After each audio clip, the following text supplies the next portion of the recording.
क्योंकि वो जिन विषयों को लेकर वो ये सारा विवाद खड़ा कर रहे हैं, उस पार्टी के राष्ट्रीय अध्यक्ष संतोष मांझी जी, वो तो आज हमारे तकलीफ ज़रूर होती है कि क्यों मेरे और मेरे मुख्यमंत्री के बीच में रिश्ते इतने सहज हो गए, क्यों एनडीए गठबंधन इतनी एकजुटता के साथ आगे चल रहा है। इस बात को लेकर संभवतः कुछ लोगों को तकलीफ होगी, वो उनकी परेशानी है। देखिए, जिस तरीके से पूरा एनडीए गठबंधन एकजुट होकर हर कार्य को मजबूती से हम लोग आगे बढ़ाने का कार्य कर रहे हैं, इसी का परिणाम है कि अभी उपचुनाव में आपने देखा 100% स्ट्राइक रेट एनडीए गठबंधन का रहा।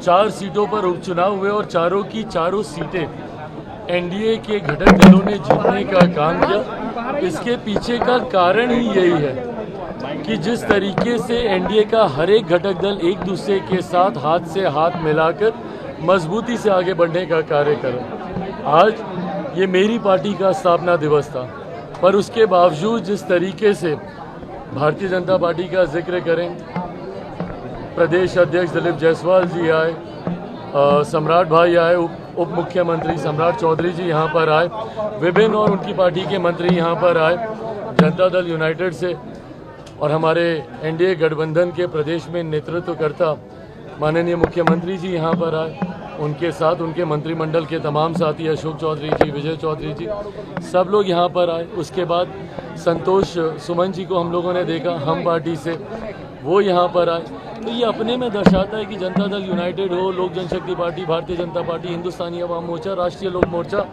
तमाम घटक दल एक दूसरे के साथ मजबूती से आगे बढ़ने का कार्य कर रहे हैं। और जो लक्ष्य हम लोग का 2025 का 225 से ज़्यादा सीटें जीतने का, उस लक्ष्य को इसी एकजुटता और एकजुटता में ईमानदारी के साथ हम लोग पूरा करेंगे। हेमंत सोरेन चौथी बार मुख्यमंत्री बन गए हैं, किस तरीके से आप बधाई देंगे? ढेर सारी बधाई, शुभकामनाएं। उन्होंने जनता का विश्वास जीतने में वो सफल रहे।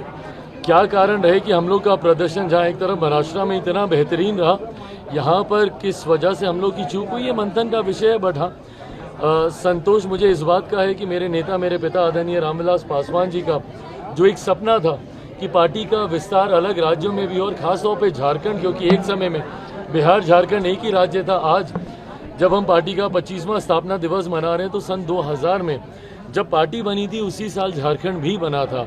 तब से उनकी इच्छा थी कि झारखंड में भी पार्टी का प्रतिनिधित्व करने वाले विधायक हो। चतरा से हम लोगों ने इसकी शुरुआत की है।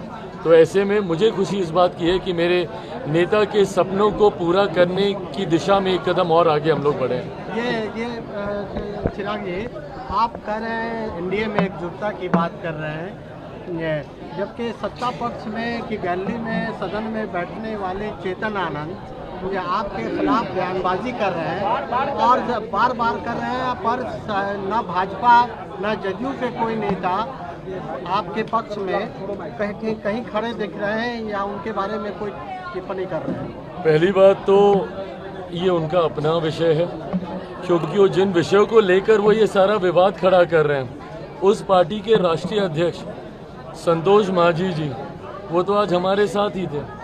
बहरहाल, बिना इस विवाद में गए हुए आज मुख्यमंत्री जी का यहाँ आना, उप मुख्यमंत्री जी का यहाँ आना, संतोष मांझी जी का यहाँ आना, लोक जनशक्ति पार्टी रामविलास के कार्यालय में, ये अपने में मुझे लगता है संदेश देने के लिए बहुत है। और हम लोग को बार बार इस बात को प्रमाणित करने की ज़रूरत नहीं है। कुछ लोग हैं जिनको इस बात से तकलीफ ज़रूर होती है कि क्यों मेरे और मेरे मुख्यमंत्री के बीच में रिश्ते इतने सहज हो गए, क्यों एनडीए गठबंधन इतनी एकजुटता के साथ आगे चल रहा है। इस बात को लेकर संभवतः कुछ लोगों को तकलीफ होगी, वो उनकी परेशानी है। तो ये कुछ लोग कौन है?